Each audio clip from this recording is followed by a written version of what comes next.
Good afternoon, sir. Yeah, good afternoon, Jawahar. How are you? Sir, fine. How are you? I'm good. I'm good. So you are ready? Yes, sir.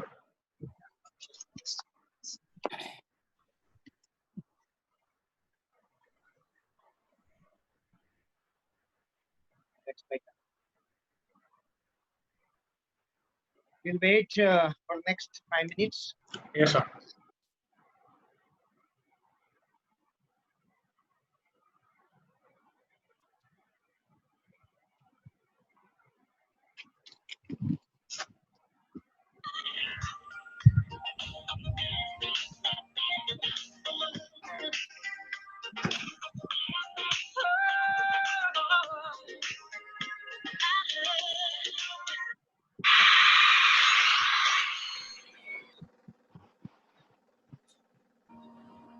Hello, Mr. Sadakat. How are you? I'm fine, sir. All well? Yes, sir. Everything is good. Good, good.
Hello, good afternoon, dear students.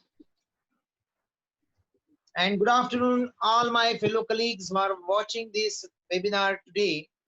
This is Dr. Rakesh Somani, the principal of D.Y. Patil University School of Pharmacy in Navi Mumbai.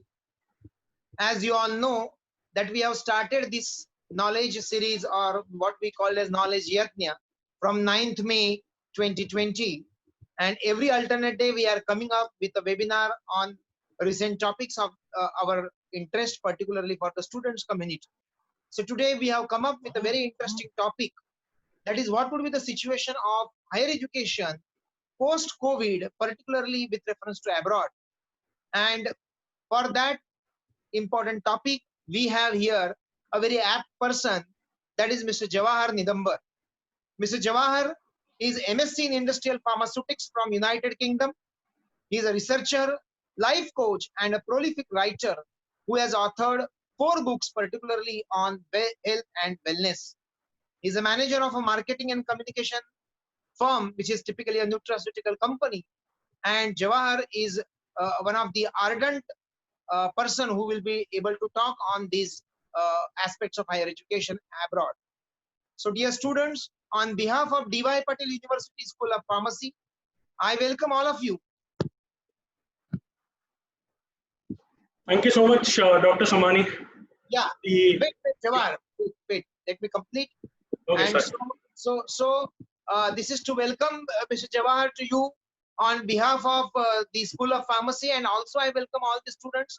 Dear students, you would be, whatever questions you have, you would be asking those questions either in the chat box or in the Q&A, so that once this particular presentation of, is done by Mr. Jawahar, then we will take those questions. And I'm sure that this particular session is going to be benefited to you a lot.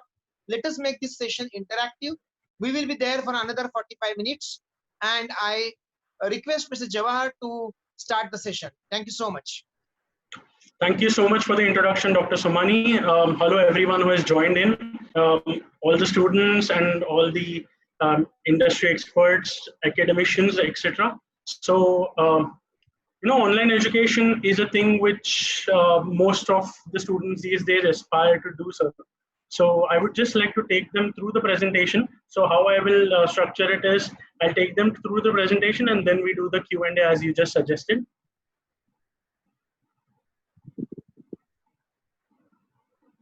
So I believe you can see the presentation right now. Yeah. Okay.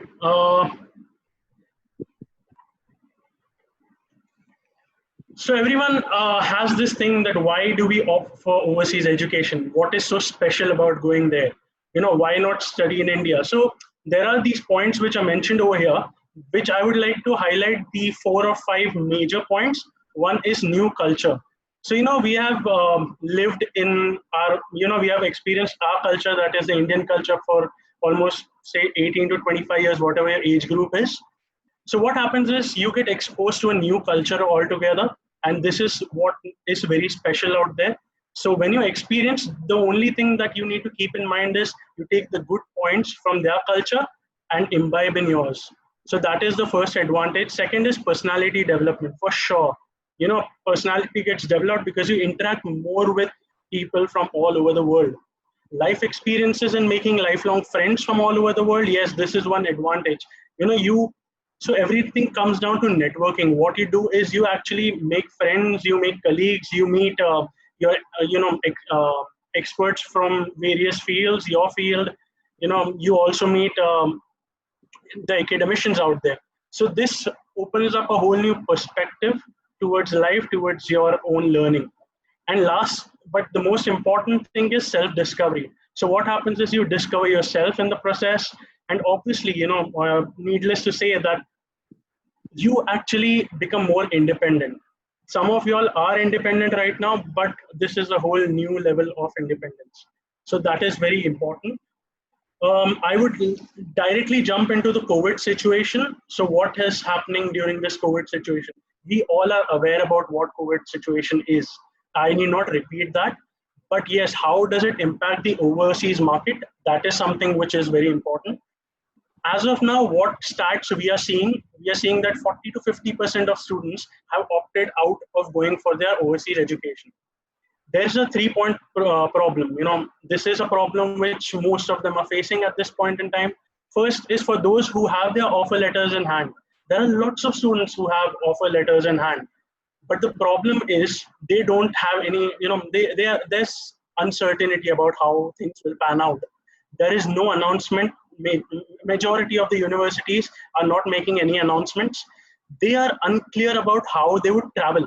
So once everything settles down, people are assuming that the travel costs will be high. Okay, this is one more issue that people are facing.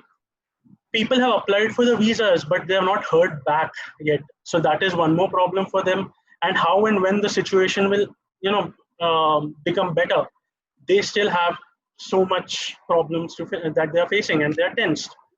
The second problem is for those who have or are going to apply for the visas. For them who have applied for visas, the problem is they have paid a fees of anywhere between 20 to 80,000. Now the problem with this is there is no refund policy when you apply for a visa. So in case your visa does not come in, you have lost that 80,000. I'm just keeping a figure as of now. The second is for people who will apply for the visas. Now the problem is when would, if these restrictions are not lifted, then there will surely be rejections at every step. So that's one more problem. And at least according to me, I think at least for a few years, this problem is going to persist. Apart from that, there is one more issue, that is there is surely going to be a delay in visa processing. The problem is because as of now, for the last 2 months or so, the visa offices are closed, the embassies are closed. So what happens is, once this restriction is lifted, when visa offices open, there'll be a lot of inflow of applications. How do they process this? How long do they take? Nobody knows about this. So there's this certain uncertainty that is there among students. The last is for those who are planning to go in a year or two. Now the problem here is most of the students, including when I went, we all looked for part-time jobs because obviously you need a steady flow of income as well when you're studying, because the cost of education itself is high, and considering most students take loans when they go, they need that extra cash, so they work part-time. So because of this COVID thing coming in, we are not sure about how the job market would be, and considering that most countries are seeing job losses, you can expect even the technically sound or people from the technical professions going in for the part-time jobs to improve their cash flow. So that is one big issue that they are going to face. Another one is housing. When students go there, the problem is finding an accommodation that suits their budget. Now, because of this COVID issue, there will be a lot of reluctance from the house owners who will rent out their properties for students. What we will ideally see is the prices going up for the housing as well. Another problem is the loan criteria. A lot of students, the statistics say that 70% students go by taking loans. Now the problem here is how many banks would be issuing loans to how many people, because usually you need collateral, but now because of the economic impact on the country or as a world in whole, the problem that they'll face is how not many people will get the loans approved. So this is going to be another issue.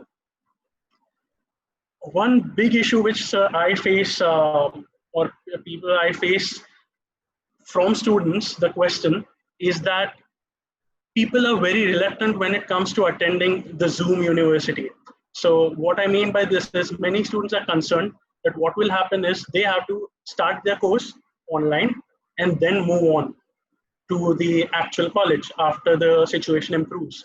The problem here is nobody wants to apply to the Zoom university. So this is another big problem that students have. This number of scholarships that will be given or are given out right now, you will see a large decline in it. What will happen is not many institutions will give out scholarships like they used to in the past.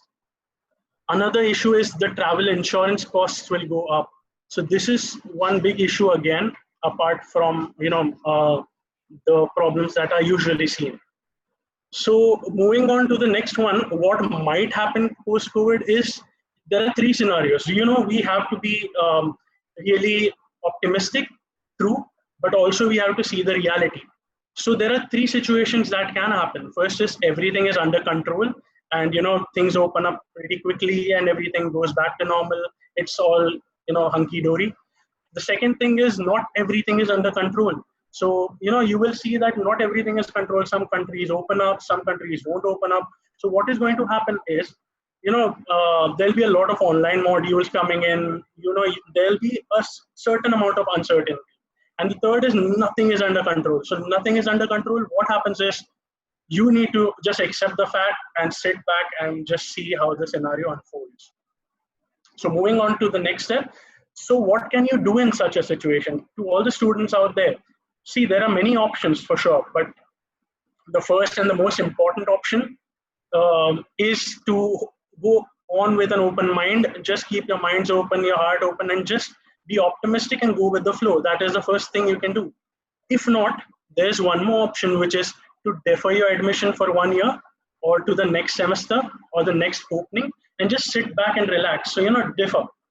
What you can do during this time is obviously you can gain work experience, which cannot be substituted for anything. Like work experience is the most important thing.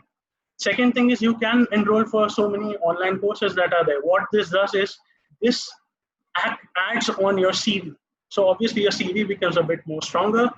Then the next one is internship opportunities. You can opt for so many internship opportunities. Like for example, we all know about Internshala. So there are so many opportunities you can try out that. And the last is become a gig worker. So what is gig worker?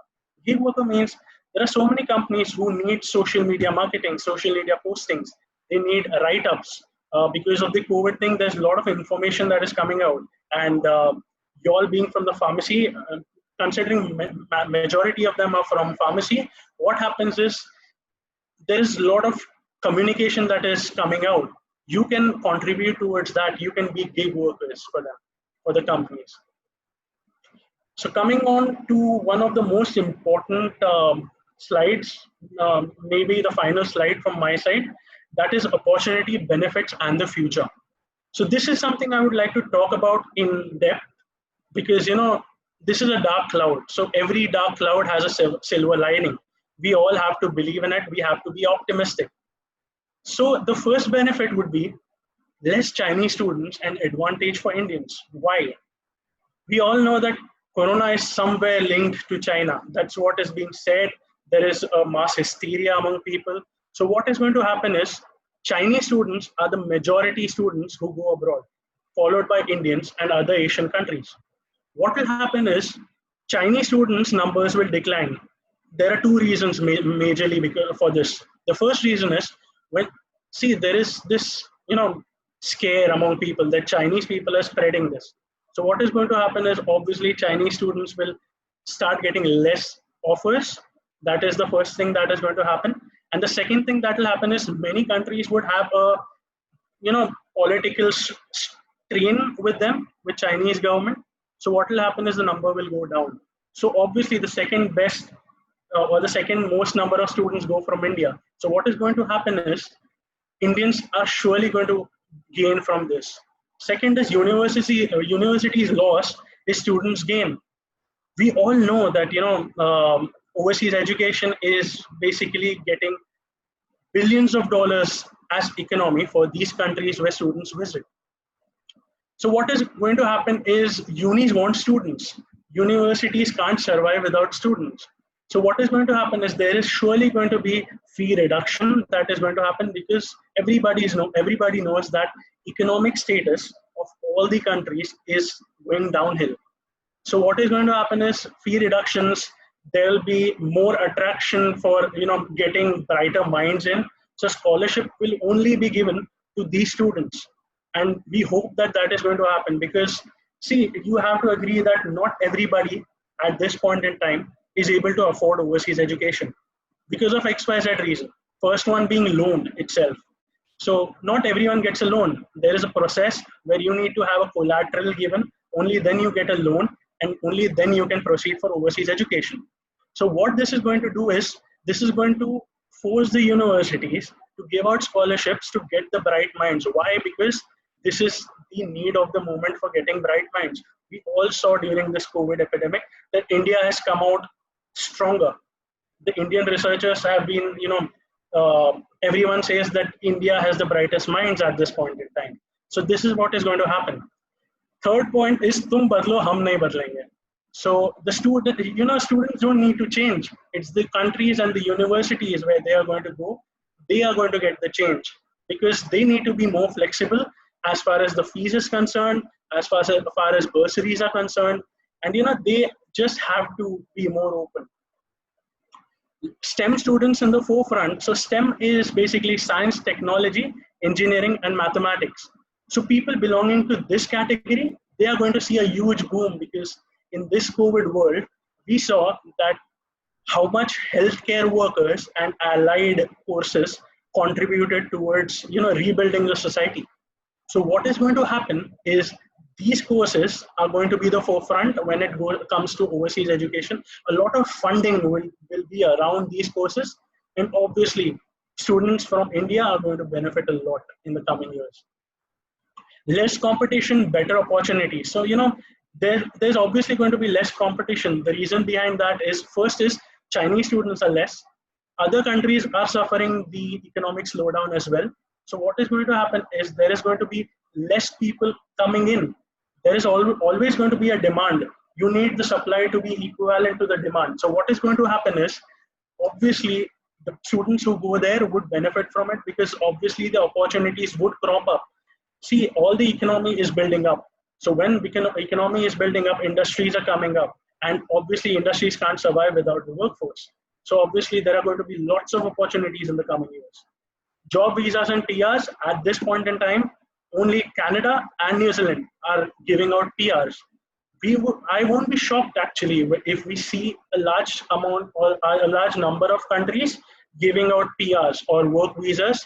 Like for example, if you look at UK, previously UK had around 6 months of job visa. That is, you can look for a job for 6 months. If you don't get it, you need to go back. What we will see post-COVID is, of which UK has already done, is 2 years. And I won't be shocked if this 2 years gets extended to 3 or 4 years in the coming, few months. Overseas education for everyone, I covered that people who are not able to afford at this point in time would be benefited from this. The reason being, there is going to be a lot of online courses that are going to come up, and the acceptance for online courses was not there until now. But I need to say, and I am stating this with utmost surety, that online courses in the coming years will get more recognition. So this is one more point that is going to happen, one more thing that is going to happen without fail. Other study destinations will also open up. As of now, we are seeing that UK, US, Canada, New Zealand, these are the countries where, which are the primary, focus areas for students to go. You won't be shocked if you see a country like Malaysia, a country like New Zealand, a country like, you can say a country like Sri Lanka would get their education up and running and attract more students towards them. And the last is the area, this is the era for collaboration. I'm sorry, I just need to check if I'm audible. Mr. Somani? Dr. Somani, am I audible?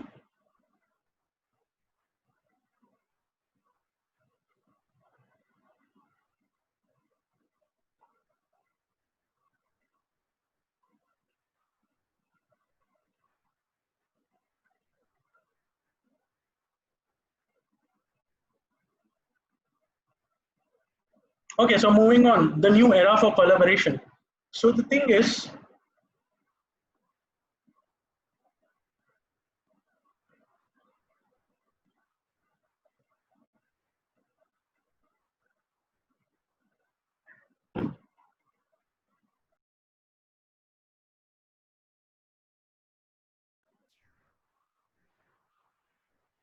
okay.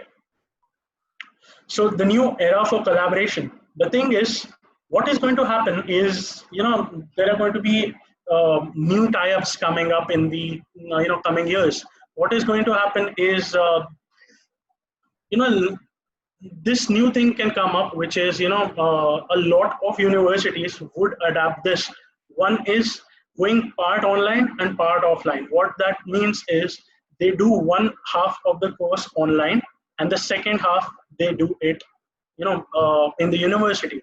There could be a rotation basis as well, keeping in mind or considering the fact that social distancing needs to be maintained.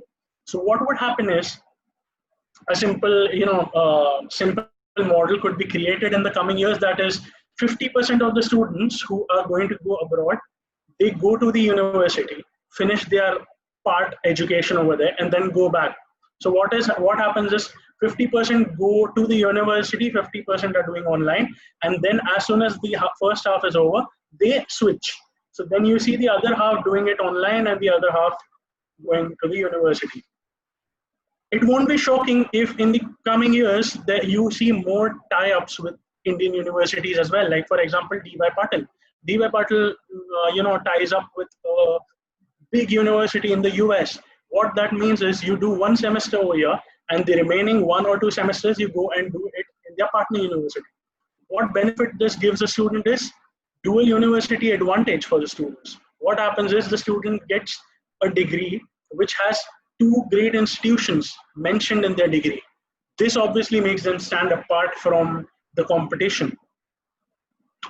My last thing is the theory of chaos.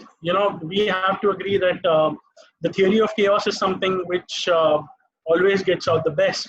So from chaos comes order, and then chaos is opportunity. So I won't be shocked if post-COVID, the education sector sees a huge boom when it comes to students coming from India.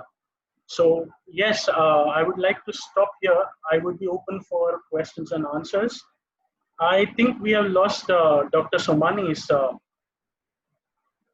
video.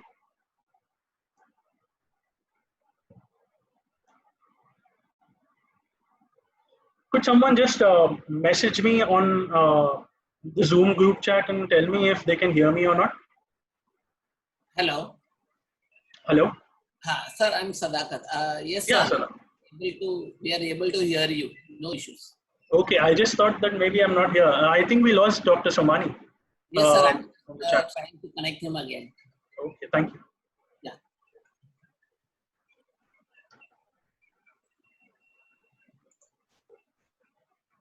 So to everyone out there, if you have any questions, you can message me privately on the chat so that I can maybe answer those questions.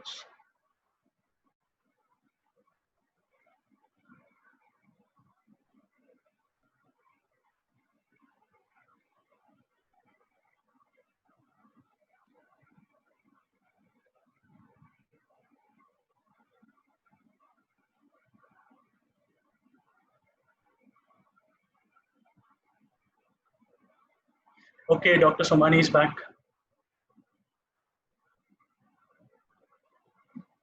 Yeah. Hello. Hello, No, sir. Yes, sir, you are. I'm extremely sorry. I lost my connection. No problem, sir. Yeah. So did you finish the last point? Because Yes, sir, I did. Yeah. So Jawahar, there are certain questions which I have received privately also from the student, and Yes, sir. some questions which I have, I would like to throw to you. The first thing in your very first slide, you have said why abroad, right? Yes, Why sir. one should go abroad? Now you have given certain points, but I want to ask a very precise question Okay. with reference to what kind of, with reference to curriculum. If I say, do you really say that abroad is a preferred destination for the higher education than the India? Can you please precisely tell us? Sir, to be very honest, I will be very honest when I answer this. First is, there is a lot of theory-focused education when it comes to us in India.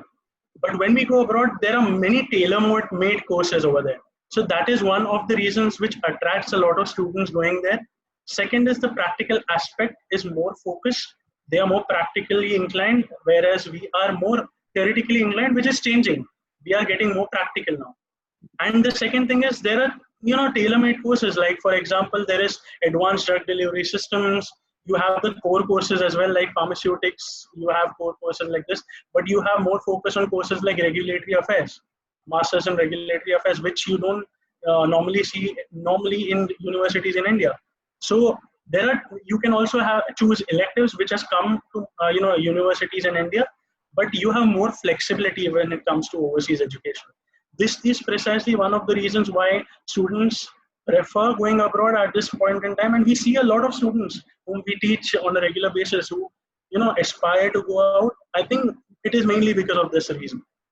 Okay, so Mr. Jawahar, just to tell you that this particular webinar is attended not only by pharmacy people, but also there are many people.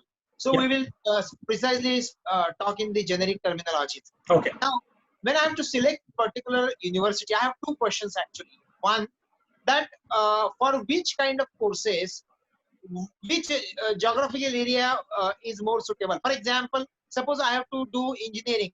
Okay, so these are the countries where engineering education is of good quality. Or if I have to do a health sciences or medical for that matter, Russia is generally a good destination.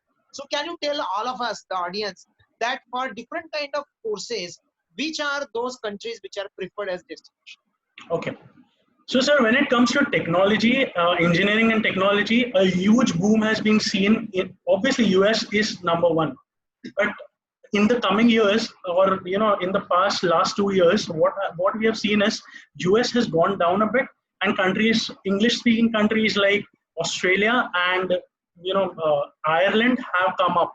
So Ireland has become a great destination for students who want to go for technology-based education. When it comes to something like nursing or allied health courses, UK is still preferred. UK still comes as number one over there. And apart from that, there is New Zealand, which comes in. New Zealand is an amazing hub for students who want to go for allied health courses. Apart from that, sir, which other area would you like me, Maybe architecture, maybe designing, and all those areas. So, sir, when it comes to architecture, it's a bit tricky because if you look back in history, UK obviously is number one when it comes to architecture, because you still see in India, you see the CSC station and the architecture that's there. Apart from that, Australia is one of the most preferred country when it comes to architecture. New Zealand is another one. See, New Zealand and Australia are sister countries, kind of. So when I say Australia, New Zealand comes again with it. And European countries like, say, Italy, Croatia, these countries also are very strong or very, historically very developed when it comes to architecture. So you see a lot of students going to these countries when it's architecture. Okay. So what about South Korea, Germany, Japan? What for these countries are famous? So, sir, when it comes to when it comes to South Korea, Japan, or Germany, the problem is you need the marks. That is the only criteria which will get you there. First thing. Second thing is Germany is very good, very strong technologically. So yes, when I say engineering courses, Germany is good, Japan is good, but you also need to know the language. That is one of the prerequisites to going to these countries. South Korea as well, you need the language. So not many students are very confident when it comes to learning a new language altogether, or even if they want to, they are not able to go to that level of learning for education, the prerequisite required by the countries. So a lot of students drop out of those options. That is one of the reasons why I didn't focus on the, other than English speaking countries, because you see a lot of students opting out. That is a trend that has been there for a while. And also you need these languages to even survive there on a day-to-day basis. So that is also one of the reasons. Okay. Now, as a student, if I have to select a university, say either in the UK or maybe Russia for medical or wherever, as a student, when I have to select university, what are the parameters one should look into? So ideally, if you look at it, ideal scenario would be to check out the QS World Rankings. So there are lots of ranking bodies that are there in the world, or they have their own, ranking bodies. One or two rankings, can you mention which can Yeah, so the Guardian gets out their own ranking system for individual countries. There is a Times ranking system which exists, but the most robust and the most accepted ranking system is the QS World Ranking. That is QS World Ranking. that ranks all the universities, and they also rank them by discipline wise. So for example, engineering related, if you want to go for mechanical engineering, you can actually type over there and get the best ranking for colleges out there, or universities for that matter. So that is one of the first things the student sees. Second thing is what we usually, we have seen is the fee structure. We have to accept the fact that overseas education comes at a cost, a very heavy cost, basically. So what happens is, also it has to fit my pocket, my budget. So students also choose it according to that. So that is one more thing. I personally and strongly feel that you need to look at budgeting before you go. You cannot look at it after you have secured an admission, because that is not going to help. You can't go reverse. You have to go, step by step. It's you need to go step by step. There's no other alternative to it. So these are two very important things that students should look at. Third is the course structure. Every course structure is different. You won't see a standard course structure in any university. So for example, you are thinking of going to, say, any country like Ireland. So what happens is, you go to Ireland, every university has a different curriculum, even if it's the same, same subject. So for example, industrial pharmaceutics, what I did in University of Central Lancashire, the same thing wouldn't be done by someone in University College London. It will be a bit different. Yes, crux is same. You can't change the crux, but you will see difference in the course, structure altogether, and you will see more electives in some, less electives in some, depending on how well they are equipped or how much they feel flexibility needs to be given. But what about stipend? This university doesn't give stipend to the students who generally get good ranking in GRE and TOEFL and kind of examinations. No, sir. So there is no stipend as such till you are going in for a PhD. At master's level, there is no stipend, sir.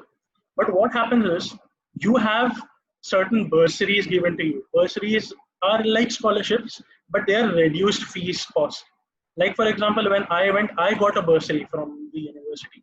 So those bursaries are handed out depending on various factors, and which are their own, the universities decide what bursaries need to be given. So yeah, there is no incentives or stipend given to master students. They can take on university, inside the university jobs, like for example, working in the library, working as student, guides. They can work as assistant researchers. They can work under a researcher as a, I forgot the term, sorry, which is, Maybe demonstrator or yeah, demonstrator. Yeah, exactly. So that is a way of getting a stipend. another very interesting question I have received just now. That what are the universities which are those good destinations, particularly for humanities as well as commerce, economics, and those kind of courses? Sir, again, commerce economics, at this point in time, I can vouch by saying that New Zealand is one, Ireland is one. These two countries are amazing when it comes to commerce related subjects. They are right in the front, right in the front when it comes to this.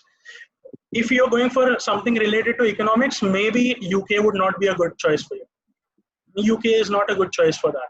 When you think about doing a business administration kind of thing, again, UK is not the preferred one. But then there are many good economists who have come from United Kingdom, particularly those who have recently got Nobel Awards.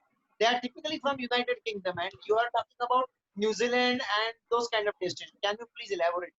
So, sir, what happens is, yes, there are good, laureates who are coming out of these universities, but the fact remains how good a course is, or how how much flexibility you get, and the faculty that is teaching.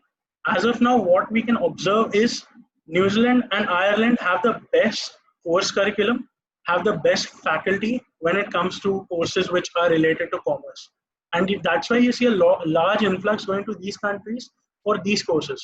So every country has a strength when it comes to their courses. Which one, or which segment, or which stream should you go for? So ideally, if a student comes up to me and asks me, "Hey, sir, I want to go ahead and maybe do something in data analytics," Ah, Data analytics is huge. It's booming at the moment. So which one should I choose? I would just close my eyes. I would tell them Ireland. That's where jobs are. A lot of pharmaceutical companies, technology companies are based out of Ireland at this point in time. If you check their sites, they are basically the head offices are in Ireland. So that's why Ireland is booming. And also, Caesar, what is to be seen is after you finish your education, which country gives you more time to stay back and work a job? Because after you finish your education, the most important thing is you get a job which pays you a set amount of salary. Only then can your visa be extended further. Like US has H1B. H1B is given to those people who have a threshold of salary. So similarly, Ireland, for example, has 30,000 euros as the limit. So if you have 30,000 and above, you are sponsored by the job giver. That means you get a job visa. So you can continue working in the country for as long as they are funding your visa. Or else you get another 2 or 3 years depending on which course you're doing, and then you need to go back to your country. One big challenge for students who come back to India is they have higher expectations after they get 30,000 euros over there, sir. They have huge expectations. And the second thing is you have to accept the fact that in India the salaries can't be like that. Especially if a fresher goes there, finishes education, comes back, you can't expect a 30,000, that is 30, almost 20 lakhs, as your job salary. So people need to understand that there are risks, there are positives out of it. You need to decide as to where you want to focus, what is your aspirations, and only then choose a course or a country for that matter. okay. So what are the different examinations one has to appear for going to these different destinations abroad? So when it comes to USA, there is GRE, there is TOEFL, IELTS, which are mandatory. So IELTS and TOEFL are language courses. They are mandatory for anyone going from India abroad. There is GRE, and for management courses, there are different examinations which change from place to place. GMAT being one of it. When it comes to countries in the Europe, New Zealand, Australia, uh, and the UK, when I'm talking about these countries, again, I'm focusing only on the English speaking countries as of now. So when it comes to these, you need an IELTS, TOEFL. There is a examination known as PTE, that is Pearson Test of English. So this is one more course. You need to give that. And if the university, specific university has some criteria, examination criteria of their own, then you need to give that as well. There is a very thorough interview process which is taken by some universities, only after which they give you admission, because particularly in the European countries or the UK, the strength of your class is not going to be more than 10 or 12. So you imagine thousands of applications coming in, you are among the top 10 or 12 people out there who are going to get admission. So if thousands of applications are coming out from different countries, what general criteria this university keep so that a student is selected? That's what very important question generally being asked. So there are lots of things that come into are taken into account. First is obviously academics. There's no substitute for academics, sir. So the most important criteria, but Means you mean to say that I should have good marks in my either graduation when I'm going for postgraduate, or in my 12th standard when I'm going to graduate course, right? I should have yes, good. yes. Ideally, you need to have very good marks. If not, then your profile has to be strong. Profile means how much internships you have done. Obviously, these all so some universities focus a lot on sports. So if you are good in sports, if you have done more extracurricular activities which add on to your profile, they might shortlist you. Like for example, in my case, I think that was one of the reasons. They looked at my profile. They saw more varied, activities that I'm involved in. So that was one of, Precise. yeah, Diversity. diversity. So it depends. Again, there is one more thing which is very important, as I said, is the interview process. The interview process is very thorough in some cases. So I remember my time when the interview was taken, it went on for an hour and a half with 6 people in front of me whom I cannot see, they can see me. So what do they see? They see my body language. They see how I react to every question that is asked. So a lot of universities, different universities have different criteria. They have different ways of assessing a student. So there is no, a rule book as of how exactly it's going to happen. But all in all, academics, other activities, and the way you present yourself. But why financial status test you should see? It means that you mean to say that I am very good in academics, but if I don't have my good finances, then I'm not able to go abroad and seek the education. I know, sir. This is very tricky. This also gives a bad light to countries which give out admissions. But the fact remains, at the end of the day, it is also the fees. They can't function as long as they take fees. So they can give out scholarships to say maybe 10 or 15 students coming in. Yes, scholarships can be given. But what about the rest? They need to pay up, right? So what these countries do is they see there are two options of going. First is you pay the fees, you go directly if you are financially secure. The second is, which majority of students, including me, did. We took a loan before going.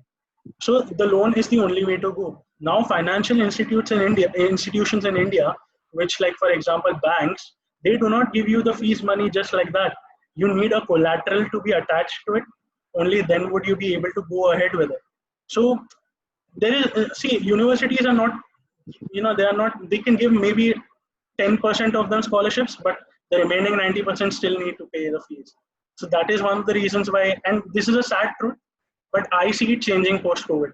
I see a lot of flexibility when it comes to the this part of things. So post COVID situation, if we talk, which are the courses which are going to be in demand post COVID? No doubt about it, healthcare courses. So as I said, STEM courses. So even healthcare comes under STEM, that is science, technology, engineering, and mathematics. So these are going to be mathematics. Okay, I can still leave it out a bit. So STEAM is going to be the focus. These are the courses. MBBS is going to be huge because what we saw in countries like UK or US is there are not many healthcare workers. There are not enough doctors. So so that means a lot of influx is going to go to those countries. People are going to opt out of Russia a bit because there is a lot of talk regarding Russia as far as medicine is concerned. Because once they finish it, they come back, they struggle for a long time to get their degrees converted over here. So Russia is finding a lot of issues as of now. But yeah, you can see you can surely see a huge rise in STE students, that is science, technology, and engineering students in the coming years. Acha. So if you see, there are many Indian universities who are collaborating with foreign universities also, and efforts are being made to bring those foreign courses in our country. So in that light, I still go back to my first question: do you really need to go abroad and seek the higher education? So, sir, I actually mentioned this after you disconnected. This was my thing which I mentioned. That is, there is going to be a lot of collaboration, way more than we can anticipate. Right. Because you see that political ties that are happening between US and India and other countries at this point in time. That means doors are going to be opened up. You will see, I actually gave an example of DY Patil being an institution. So DY Patil being a great institution at this point in time, collaborating with, say, for example, Johns Hopkins in the US. So that is going to happen. There'll be a lot of collaboration. So, two things can happen. One is, one semester tie-ups. You do one semester over here in DY Patil and you do the other one in Johns Hopkins, for example. Then you can have dual, the advantage would be when a person graduates, finishes their postgrad, on their certificate, they get either two certificates or they get both the names on the certificate, that is DY Patil in association with Johns Hopkins, for example. So that gives a boost to them because two great institutions, obviously, this is going to show good on their CV. So this is something that is going to come up more. You will see a lot of collaboration, so without fail. And I won't be shocked. Okay. I mean, so as the Honorable Prime Minister other day said that let us make India self-reliant, and he was talking about that we should be vocal about the local. So in education also, in higher education also, lots of experimentations are being done, where, as you rightly mentioned, that the collaborations are happening. Foreign universities are coming up here, different kind of tie-ups are being made, and people are actually, contacting the universities for this kind of tie-ups. Anyway, if you have certain questions in your chat, you can address. We have more 2-3 minutes left with us, and then I have a small announcement to make. If you have something, otherwise I can take one or more two questions. Sir, I have lots of questions in my chat actually. Take one or two questions precisely because we have 3-4 minutes with us. So I have a question from Zuhair Mirza, which says, sir, what might be the overall fee of a university in the US 3 years from now? Okay. He has asked so many questions to me also for that matter. There's many questions. Okay, we can take one question. Yeah, I'm just scrolling and I came across this question. So the fees thing is going to be very, nobody can predict. But as of now, what we see is if you go to a country in the Europe, or I'm just mentioning the few countries, Europe, New Zealand, or UK, your fee and your living expense comes to around 25 to 30 lakhs. This is what you spend on your education. When you go to the US or Australia, the fees goes up. Canada, the fees goes up. So you can expect anywhere between 50 lakhs to a crore. This is what the investment is. Obviously, what you need to see is not only the fees, but also how many years do you get after that for working and getting your money back, because only when you work, you will be able to get your money back. So I can't tell you specifics about how much it's going to cost, but as of now, this is the range. There is another question from Darshi to me, that is Singapore a good place for pharma research? Singapore is good, no doubt. There are select universities which are good, and what I can do is I can give you out my email ID, or I can share it with everyone. Sir, if you can just share my personal ID, Jawar578, to everyone, sir, at gmail.com. Or I'll do it, sir, no problem. So what is that? I'll write it down. Yeah, you better write down. So I have just mentioned my personal email ID over there. If anyone has very specific questions, they can get in touch with me. I can surely guide them out or help them with this. That would be, something I can do from my end. I think that is better, so that, because so many questions. Someone asked me that can I get permanent residency once I do some course from the United States. So I think you can just throw a light on this in a few seconds. And yeah, sir. So permanent residency as of now is only being given by 2 countries, that is the Canada and the New Zealand. The thing is, there are prerequisites to it. You need to have certain points, or you need to have certain, qualification to get in. So all those things are very huge. This is, I cannot finish in a couple of seconds, but I can surely say US is not a country where you get a PR. Being very specific to the question, sir.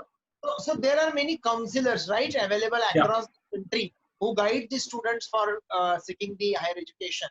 And there, I think there are free of cost sessions also available on the various platforms where students get guidance. So thank you, Jawar, for your illustrious guidance to our students. Anything as a closing remark from your side? Sir, I would just like to say that it's an exciting time as well. Okay, bad times, but always look at the bright side.